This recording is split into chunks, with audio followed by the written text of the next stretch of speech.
Hey, good evening, everyone. Um, I'm Reggie, and this is Creole Atheists. Creole Atheists is brought to you by the Haitian Free Thinkers, and I'm taking off the glasses. I don't like the reflection. Okay, yep.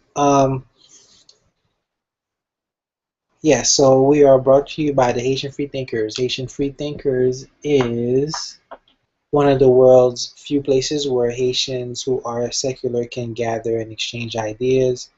That means that if you are an atheist, if you're agnostic, if you are secular humanist, those type of people, then you can join our group. We mostly do our thing on Facebook, so feel free to look us up on Facebook. We are also on Instagram, YouTube, Google Plus, obviously, and much more.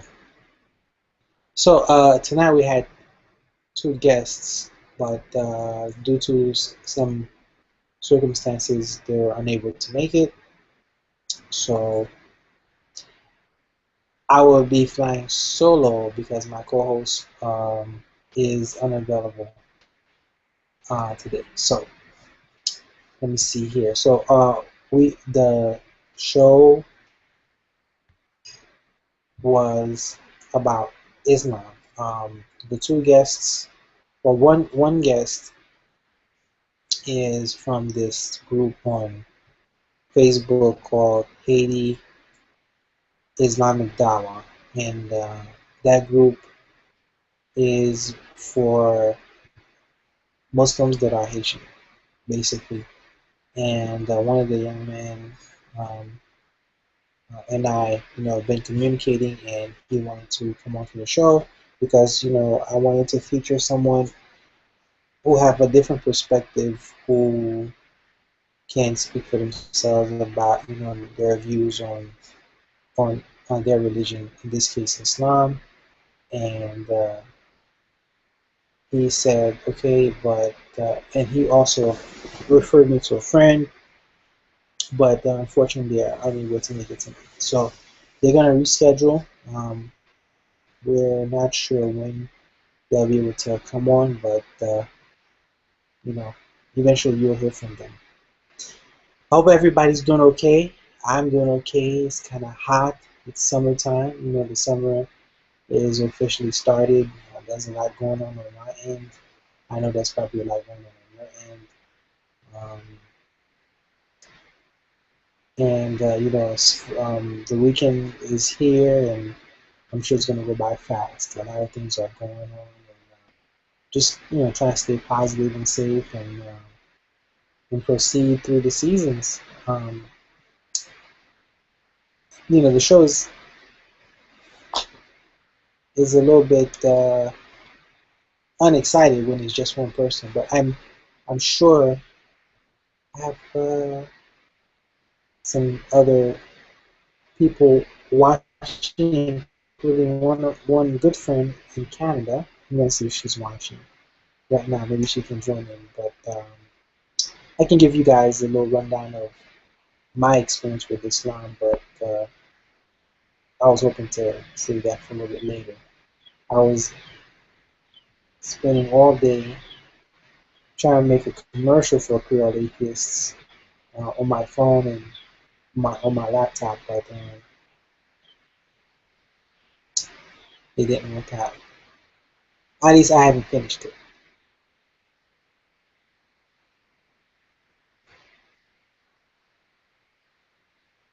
Hopefully she can join me. Um, Texting her right now. Yeah, I didn't finish the commercial, but it should be on. It's just a matter of getting used to the iMovie app, you know, because I've used other forms before. So I hate to disappoint the people because I promised them guests and we are going to talk about Islam. And there's a lot of other things that's been going on this week. I met another young man who is in the Dominican Republic, uh, who is an atheist who found us. on YouTube, and we had a Skype conversation, and hopefully we'll be working together,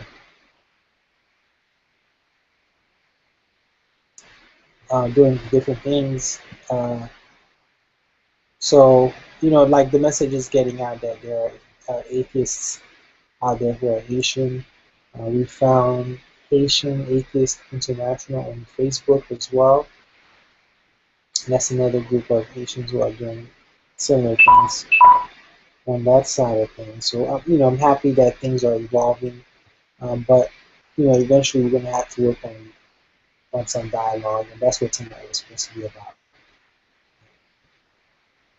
But it's okay. It's okay. It happens. That's life. We carry on.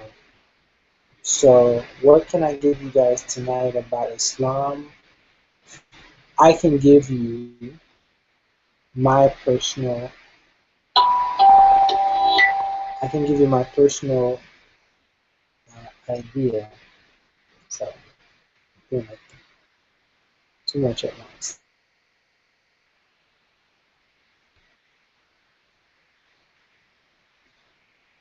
This is universal.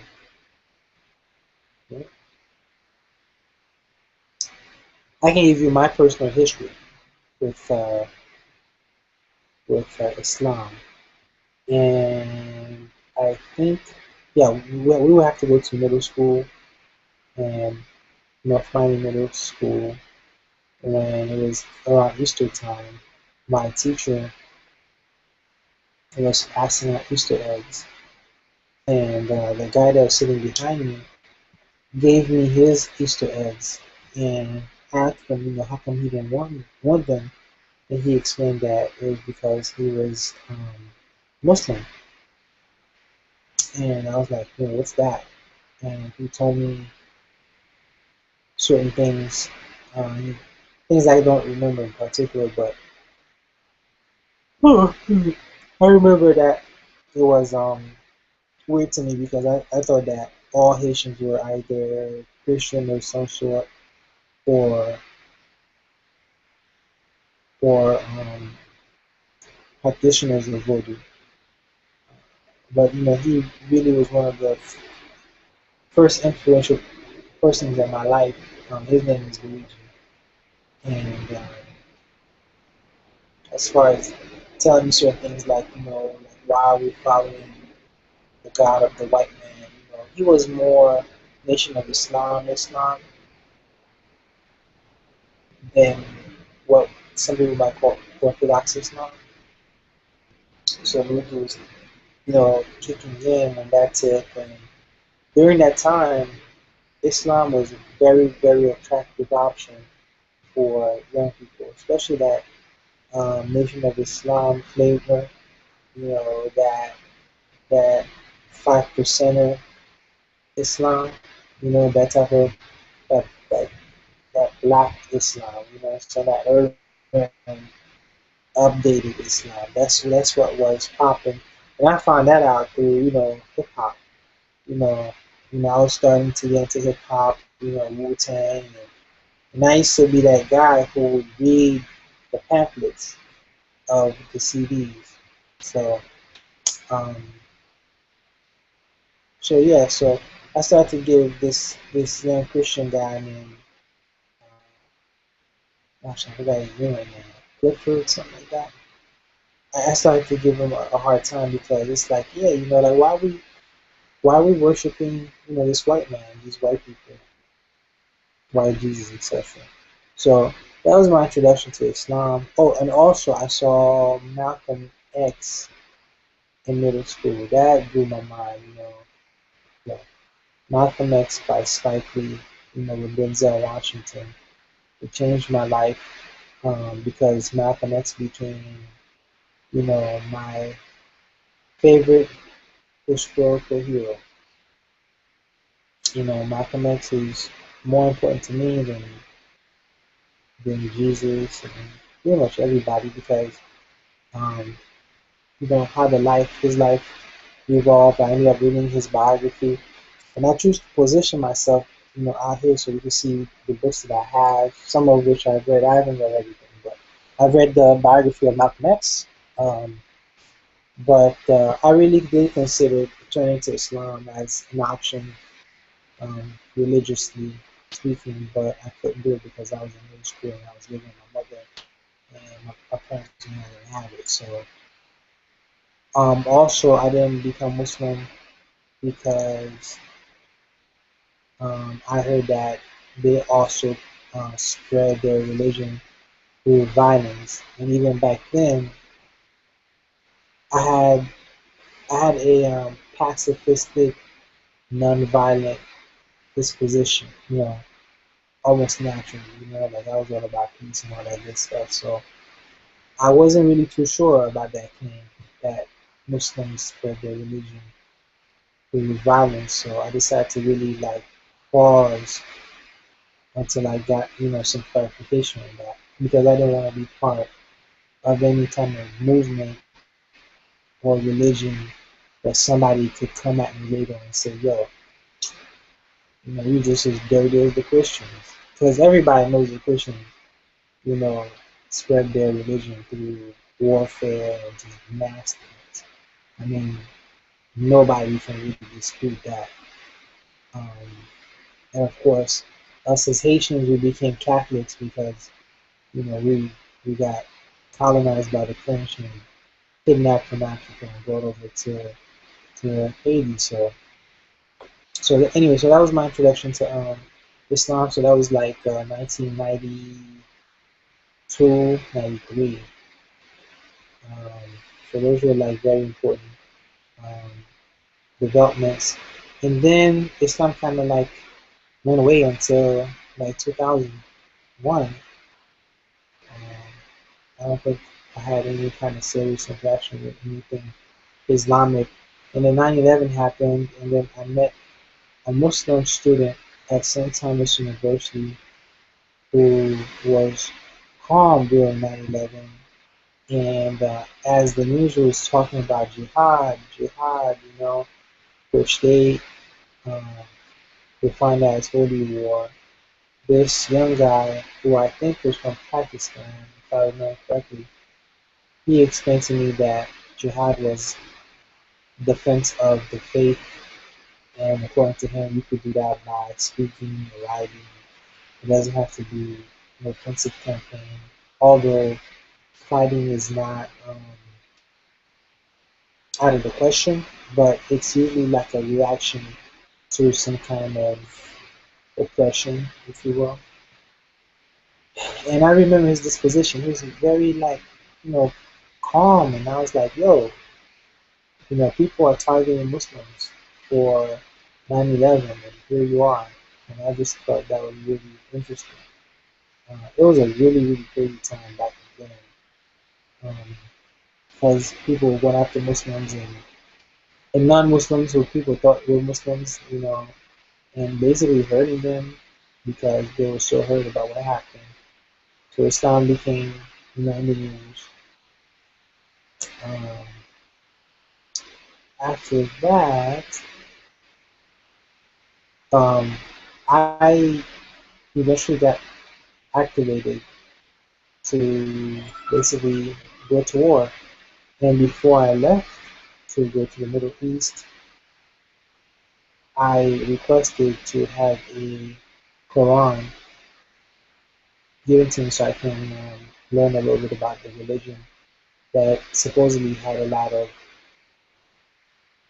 influence into 9/11. So I, when I asked that, a lot of people thought that, I was, I don't know, weird, or I might be turning, or I might be sympathetic to the terrorists, according to what was going on. I mean, you gotta understand that everybody was on high alert, but, I didn't mean anything by everyone to learn.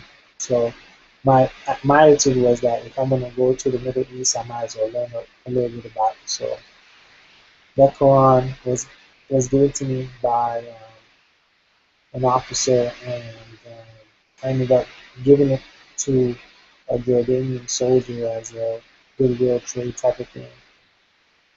So, but before I gave it to him, I did start to read it, and and I thought it was beautiful. I remember it was an army Quran, and I'm still trying to find the exact type so I can have it in my collection. Because the way that they described the story of Muhammad was very romantic, like how he interacted with Khadija. I really liked that. How Khadija was very supportive of him, and he started to do his ministry, and the rest is history.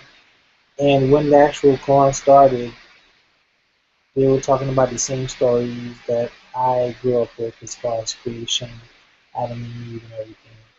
And my hope at the time was that I was going to get to the root of the conflict. I thought I was going to find the original religion, if you will, and I was going to see how, from that original religion, um, Christianity branched off, I guess Islam branched off, and all the other religions of the world, because I really did think that everything funneled into a singularity of religious thought, perhaps God at the time. And I thought everybody in the beginning was all into kumbaya, peace, love type of thing. And somebody basically, or something messed that up.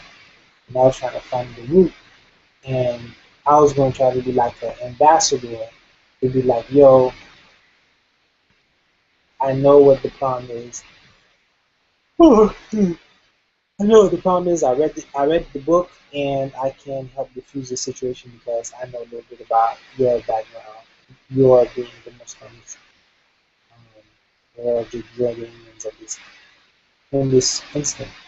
So that was my hopes at the time.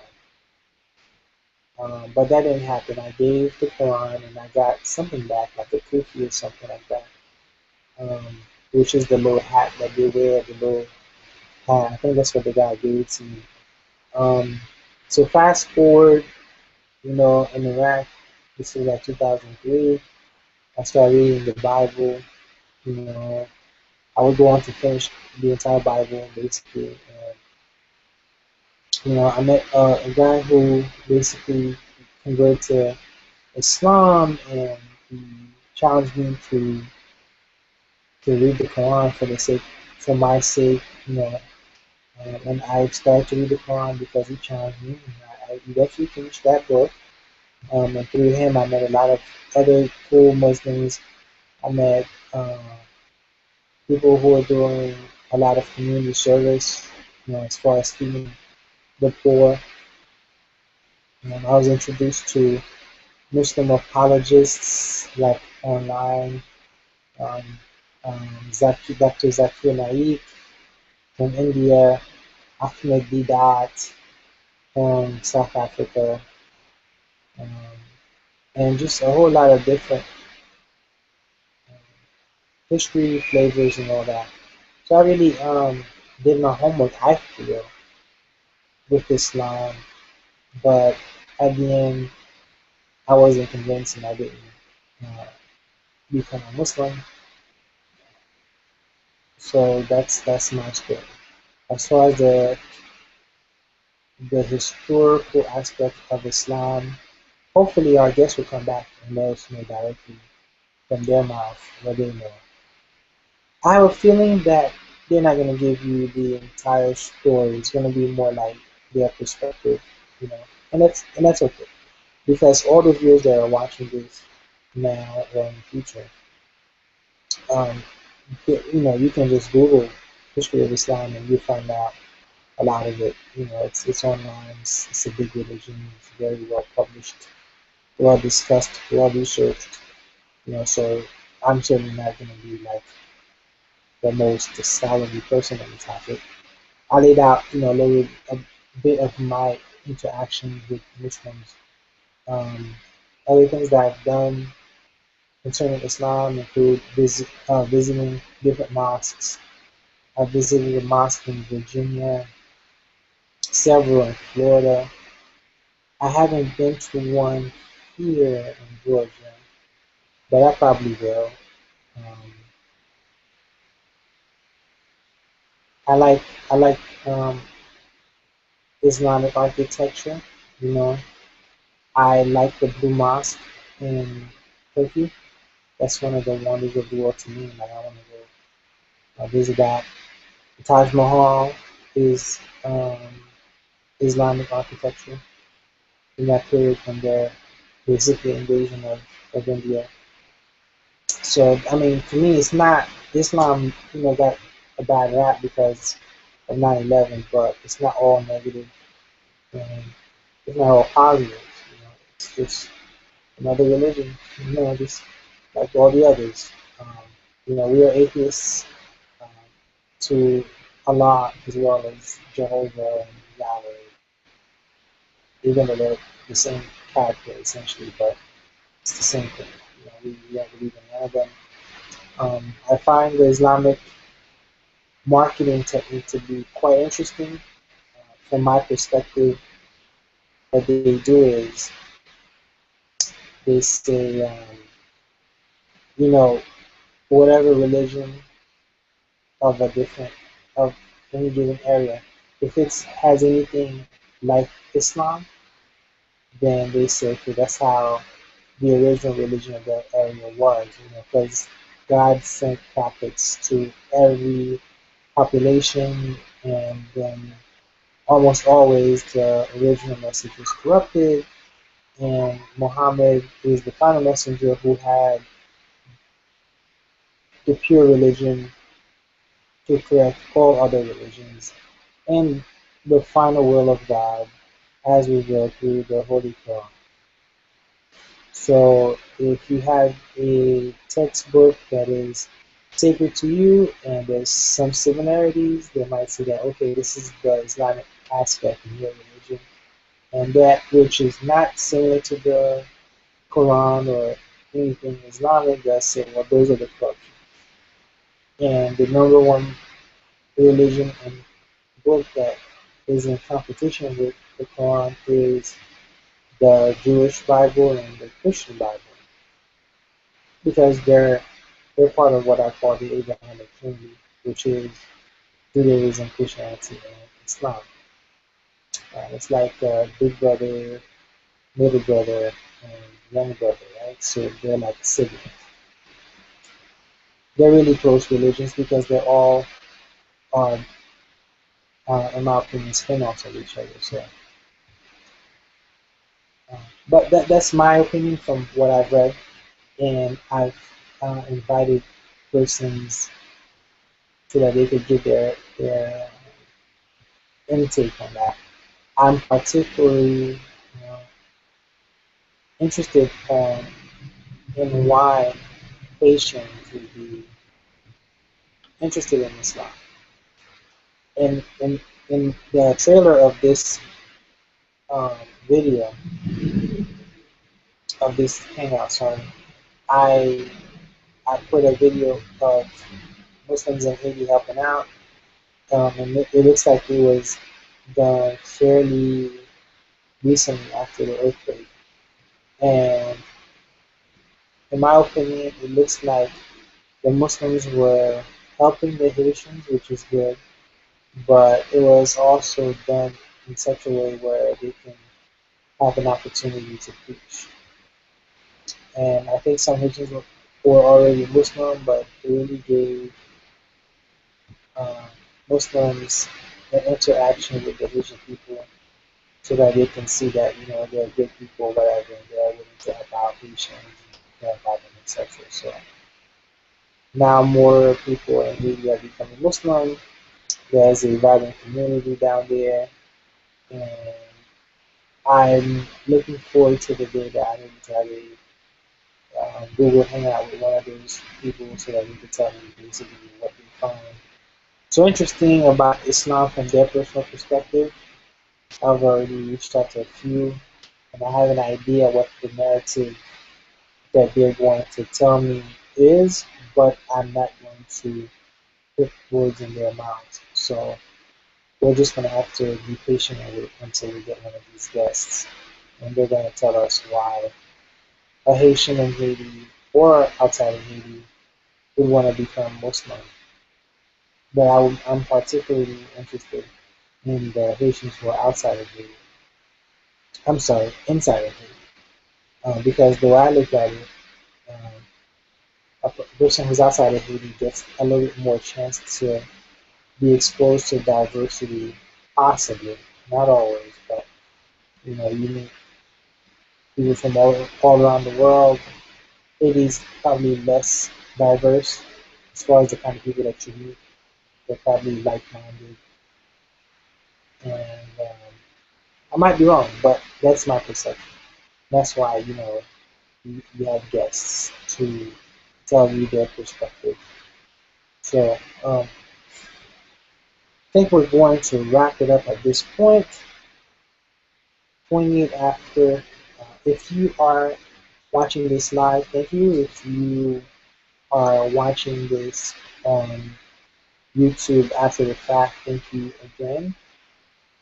I want to remind you that you can look us up on Facebook. You can email us at patientfreethinkers@gmail.com. Once again, that's patientfreethinkers@gmail.com. You can call us at 678-820-9474. In fact, let me invite one more person. Maybe he's yeah,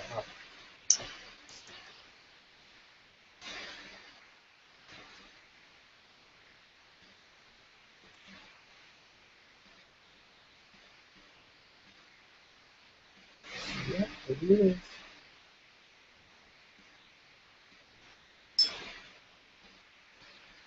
I'd like to invite my new friend Clifford. So if you come on, we might have a conversation. If it's not too late for him. Yeah, so the Creole Atheist show comes on every Friday night at 9 p.m. Eastern Standard Time. It's myself and Lucas, and we try to keep it Creole, you know, to not do English, which is fine, because we both speak English. But it's important to have material in Haitian Creole so that it could be out there in the internets so that people can eventually get uh, the information that they need to see where we're coming from as Haitian atheists, secular people, non-religious people. So yeah, so you can contact us at haitianfreethinkers@gmail.com or call us at 678-820-9474. We also have a Blog Talk Radio show, which is called the Haitian Freethinkers Show, which comes on every Sunday morning at 11 a.m. on Blog Talk Radio. So check that out. That's myself and James, and we head up that project on Instagram. Like I said, we are on Twitter, um, and just Google us. You'll find us. We're starting to have more of a presence, and more people are starting to find us. So that's pretty much what I have. So our guests will reschedule. Lou Wilson is busy tonight, and I invited one more person. Maybe they're available, but we'll see. So if they respond, good. We might continue. If not, allow me to indulge myself in doing certain things. Now, I think I'm going to do that on another panel. So I'm going to stop right there. I want to thank you again for watching this live. And if you're not watching it live, thank you for checking this out. And we'll talk later. My name is Reggie. This has been the Creole Atheists, and I'll see you next Friday at 9. Thank you.